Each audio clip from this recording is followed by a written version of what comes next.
ভিডিওতে আমরা নবম শ্রেণীর দ্বিতীয় পর্যায়ক্রমিক মূল্যায়নে জীবন বিজ্ঞানে 4 নম্বর স্কুলের প্রশ্নের উত্তরগুলো আলোচনা করব। প্রথমে আছে বিভাগ ক। একের আইতে বলেছে সালোক সংশ্লেষের ফলে উৎপন্ন গ্লুকোজে উপস্থিত অক্সিজেনের উৎস হলো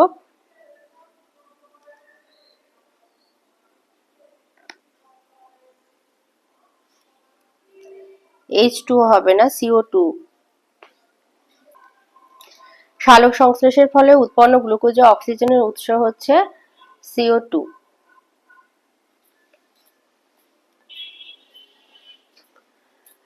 দুয়ে দিয়েছে মানে গ্লুকোজ উপস্থিত ওটির উৎস হচ্ছে CO2।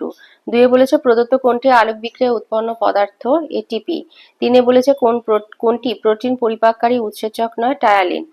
চারে দিয়েছে গবলেট কোষ দেখা যায় আন্ত্রিক গ্রন্থিতে। 5 অ্যালার্জি প্রতিরোধে অংশগ্রহণ করে ইউসিনোফিল। বিভাগ খতে আসি। দুয়ের এর আছে একটি বাক্যে উত্তর দাও। আইতে বলেছে অস্থিসন্ধিতে অবস্থিত যে তরল দুটি অস্থিকে ঘর্ষণজনিত আঘাত থেকে রক্ষা করে তার নাম সাইনোভিয়াল তরল। দুয়ে বলেছে কেঁচোর সংবহন তন্ত্র কি প্রকৃতির? বদ্ধ প্রকৃতির।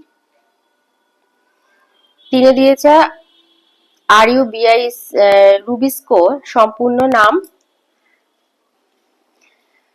রুবিস্কোর পুরো নাম ribulose bisphosphate carboxylase. Ribulose bisphosphate কার্বক্সিনেজ।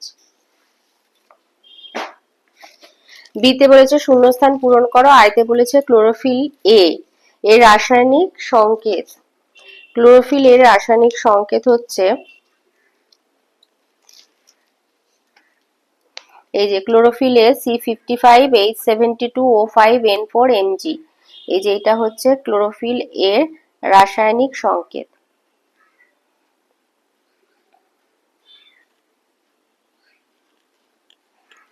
এটা হচ্ছে ক্লোরোফিল এর রাসায়নিক সংকেত। দুইতে বলেছে থিবেশিয়ান কপাটিকা ড্যাশ ও ড্যাশ সংযোগস্থলে অবস্থিত। এই যে কপাটিকা হচ্ছে হৃৎপিণ্ডের কপাটিকাগুলির অবস্থান এবং কাজ। এই কপাটিকা এই হচ্ছে অবস্থান। এই যে থিবেশিয়ান কপাটিকা করোনারি সাইনাস এবং ডান অলিন্দের সংযোগস্থলে অবস্থিত। তিনে দিয়েছে সর্পগন্ধা গাছ থেকে প্রাপ্ত রেচন পদার্থটির নাম হচ্ছে রেসারপিন। চারে বলেছে প্রদত্ত প্রথম জোড়াটির সম্পর্ক দেখে দ্বিতীয় জোড়াটি শূন্যস্থানে বসা ফুসফুস শ্বাসকার্য বৃক্ক রেচন। সিতে দিয়েছে সত্য মিথ্যা। আইতে বলেছে ফল মোচনের দ্বারা লেবু এবং তার দেহে উপস্থিত টার্টারিক অ্যাসিড রেচন করে সত্য। দুয়ে বলেছে এবি রক্ত গ্রুপ যুক্ত ব্যক্তিকে সার্বিক গ্রহিতা বলা হয় সত্য। ডিতে স্তম্ভ মেলানো রয়েছে। আইতে বলেছে হিমোলিম্ফ হবে আরশোলা।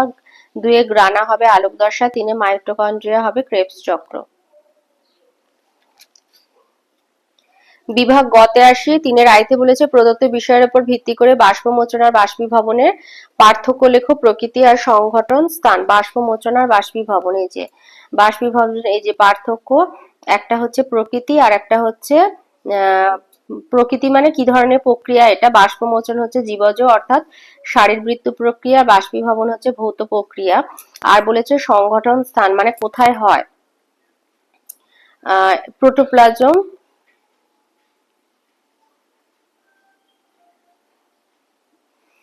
বাষ্পমোচন হয়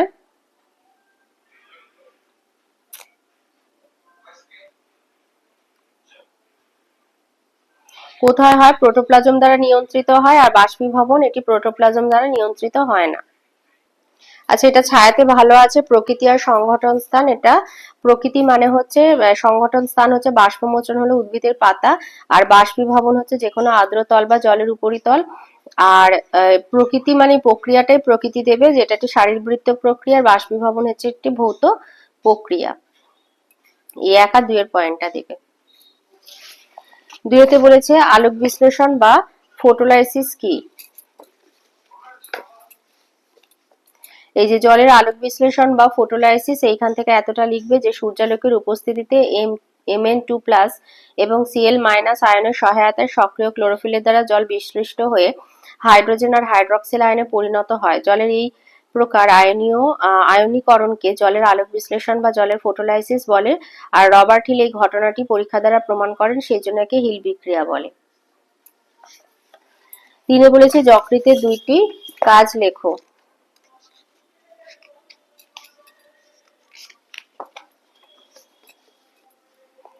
এই যে যকৃতের কাজ হচ্ছে অর্নিথিন চক্রের মাধ্যমে ইউরিয়া উৎপাদনে সাহায্য করে। আর 2 মৃত আরবিসির হিমোগ্লোবিন বিশ্লিষ্ট করে বিলিরুবিন ও বিলিভার্ডিন গঠন করে।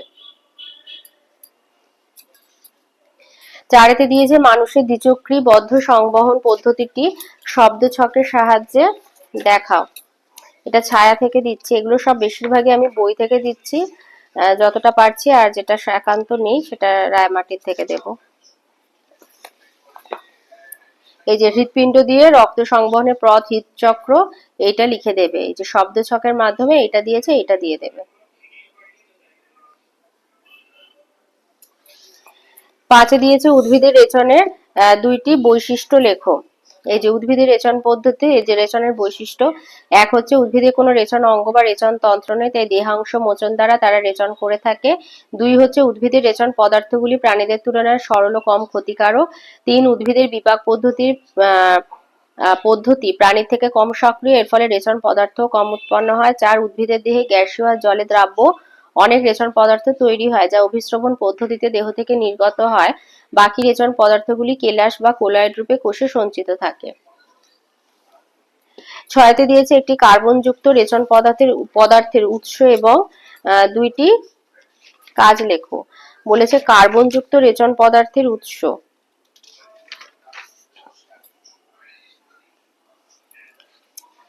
বলেছে একটি কার্বনযুক্ত রেচন পদার্থের উৎস, 2টি কাজ। এই যে এটি এক প্রকার কার্বনযুক্ত রেচন পদার্থ হচ্ছে ট্যানিন। তাহলে ট্যানিন হচ্ছে একটি কার্বনযুক্ত রেচন পদার্থ যা ট্যানিক অ্যাসিড থেকে উৎপন্ন হয়। আর কাজ হচ্ছে চর্মশিল্পে চামড়া ট্যান করতে বা পাকা করতে ট্যানিন লাগে। আর 2 কালি প্রস্তুতিতে ট্যানিন লাগে। 7 দিয়েছে বাষ্পমোচনকে কেন প্রয়োজনীয় ক্ষতিকারক পদ্ধতি বলা হয়। লিখবে যে বাষ্পমোচনের বিভিন্ন উপকারী ভূমিকা থাকলেও কিছু ক্ষতিকারক ভূমিকা থাকায় বিজ্ঞানী কার্টিস বাষ্পমোচনকে প্রয়োজনীয় ক্ষতিকারক পদ্ধতি বলে বর্ণনা করে। বিভাগ ঘতে আসি, এখানে দিয়েছে বৃক্কের গঠন এবং গঠনমূলক আর কার্যমূলক এককে চিত্র অঙ্কন করো। তো বৃক্কের গঠনমূলক আর কার্যমূলক একক হচ্ছে নেফ্রন। তাহলে নেফ্রনের বিভিন্ন, এই যে দিয়েছে বোম্যান ক্যাপসুল, পরা সংবর্ত নালিকা, তো ওইগুলো এঁকে দেখাতে হবে। তোমার নেফ্রন হচ্ছে এই ছবিটা, এই যে বলেছে প্রথমে বলেছে বোম্যান ক্যাপসুল, এই যে এইটা দেখাবে।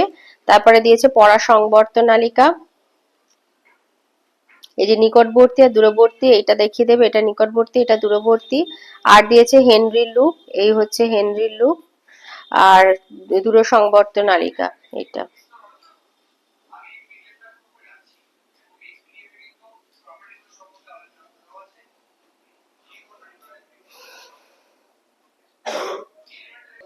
আচ্ছা, পরা সংবর্ত নালিকাটা হচ্ছে এই নিকটবর্তী সংবর্ত নালিকা, আর এটা হচ্ছে দূরবর্তী সংবর্ত নালিকা। পরা সংবর্ত নালিকা, নিকটবর্তী সংবর্ত নালিকা এক। অথবা দিয়েছে মানব হৃৎপিণ্ডের লম্বচ্ছেদের চিত্র অঙ্কন করে মহাধমনী, ত্রিপত্র কপাটিকা, ঊর্ধ্ব মহাশিরা, আর্টিক কপাটিকা দেখাতে বলেছে। এই যে আওরটা মানে এই যে এটা ঊর্ধ্ব মহাশিরা। আচ্ছা, এটা থেকে এই ছবিটা দেখাবে ভালো। এটা এই যে ঊর্ধ্ব মহাশিরা, ত্রিপত্র কপাটিকা,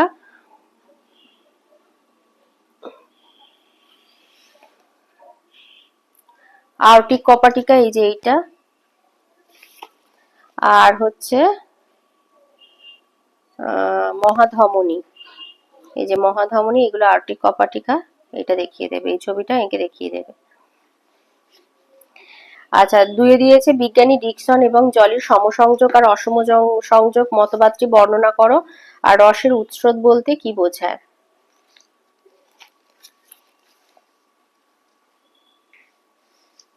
এই যে বাষ্পমোচন টান এবং সমসংযোগ আসক্তি বল, বিজ্ঞানী ডিকসন এবং জল এই মতবাদটি প্রথম প্রচলন করেন। জাইলেম বাহিকা দিয়ে পাতায় জল ও খনিজ লবণের উৎস প্রকৃতপক্ষে 2টি পদ্ধতি দ্বারা ঘটে থাকে। একটা হচ্ছে বাষ্পমোচন টান, পাতার পত্ররন্ধ্র দিয়ে বাষ্পমোচন দ্বারা জল বাষ্পীভূত হয়ে জাইলেম বাহিকায় অবস্থিত জল যে টান বল অনুভব করে তাকে বাষ্পমোচন টান বলে। এর মান প্রায় 20 বায়ুমণ্ডলীয় চাপের সমান। এই প্রচন্ড টান বলের প্রভাব মূল অবধি বিস্তৃত হয়। আর 2 হচ্ছে সমসংযোগ আসক্তি বল, জাইলেম বাহিকার সূক্ষ্ম ব্যাসযুক্ত নালিকায় অবিচ্ছিন্ন জল অণুগুলি হাইড্রোজেন বন্ধনের দরুন পারস্পরিক যে আকর্ষণ বল অনুভব করে থাকে তাকে সমসংযোগ বল বলে। এই বলের মান প্রায় 350 বায়ুমণ্ডলীয় চাপের সমান। রসের উৎস নিয়ন্ত্রণকারী আরেকটি গুরুত্বপূর্ণ বল হচ্ছে আসক্তি বল। জাইলেম বাহিকা জলস্তম্ভের জল অণু যে বল দ্বারা জাইলেম বাহিকার কোষপর্দার সঙ্গে যুক্ত থাকে তাকে আসক্তি বল বলে। এর প্রভাবে জলস্তম্ভ জাইলেম বাহিকা বেয়ে ওপরে উঠতে পারে। ওর সাথে আছে রসের উৎস বলতে কি বোঝো? লিখবে মূল দ্বারা শোষিত জল ও জলে দ্রবীভূত খনিজ লবণ বা রস বা স্যাপ জাইলেম বাহিকা দ্বারা ঊর্ধ্বমুখে অভিকর্ষে বিপরীতে পাতায় পরিবহনের পদ্ধতিকে রসের উৎস বলে। অথবা বলেছে সালোক সংশ্লেষের অন্ধকার দশার ঘটনাবলী সংক্ষেপে উল্লেখ করো। অন্ধকার দশা, এই যে আলোক নিরপেক্ষ দশা সংঘটন স্থান ক্লোরোপ্লাস্টের স্ট্রোমা অংশে ঘটে। প্রয়োজনীয় উপাদান আরইউবিপি, 5 কার্বন যৌগ, CO2, H2O, ATP, NADPH2 এবং বিভিন্ন উৎসেচক।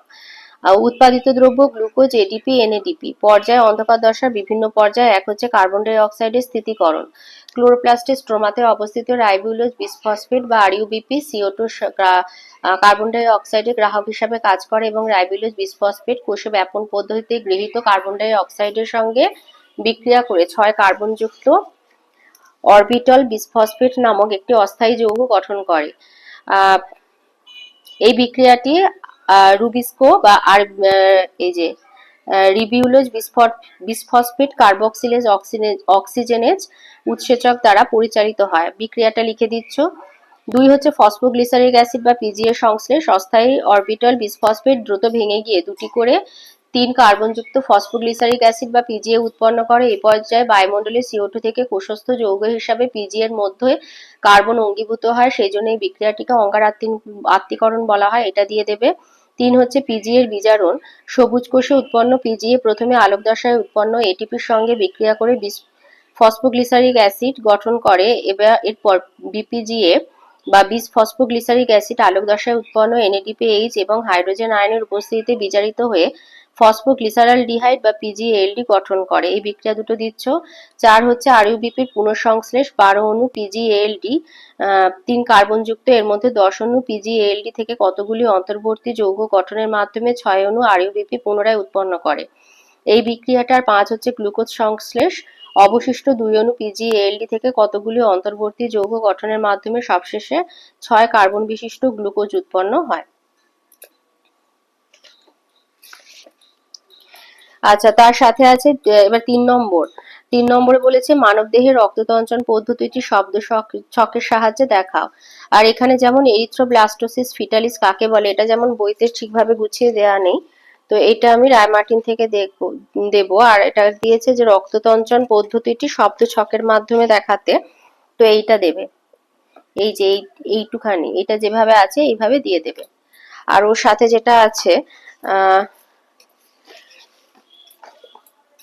328 পাতায় এটা লিখবে যে গর্ভাবস্থায় মায়ের রক্তে RH- এবং ভ্রূণের রক্তে RH+ হলে রক্ত এক হচ্ছে প্রথম সন্তানের ক্ষেত্রে কোনো সমস্যা হবে না, সে স্বাভাবিক হবে। 2 প্রথম সন্তানের প্রসবকালে ভ্রূণের RH+ রক্ত আর মায়ের RH- রক্তের সঙ্গে মিশ্রিত হয়, ফলে মায়ের রক্তে অ্যান্টি-RH অ্যান্টিবডি গঠিত হয়।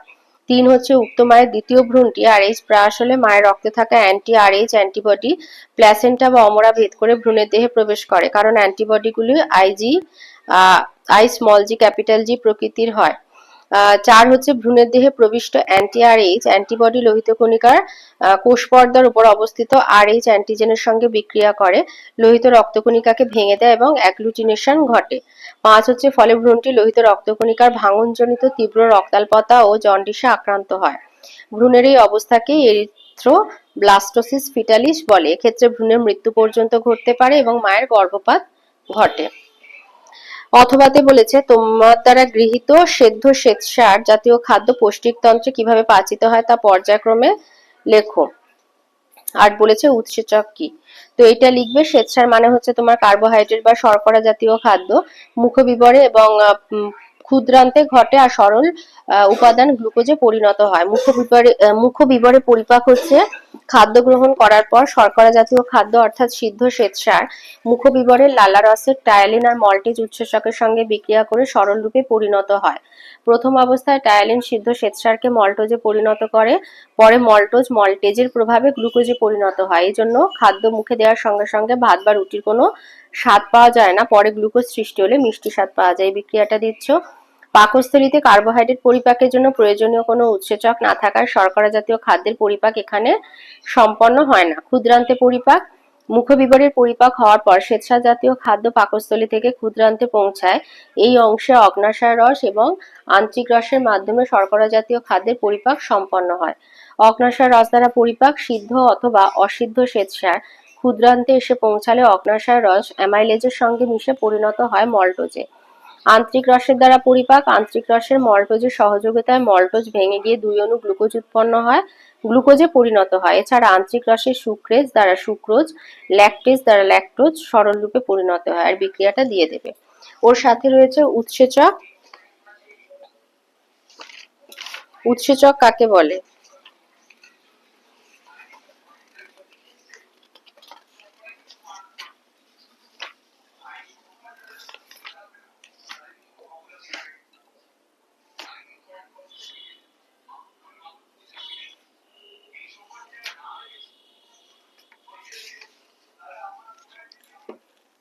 লিখবে যে সমস্ত জৈব অনুঘটক নির্দিষ্ট সাবস্ট্রেটের উপর কাজ করে নির্দিষ্ট জৈব রাসায়নিক বিক্রিয়া সম্পাদনে সাহায্য করে এবং বিক্রিয়া শেষে নিজে অপরিবর্তিত থাকে তাদের উৎসেচক বলে।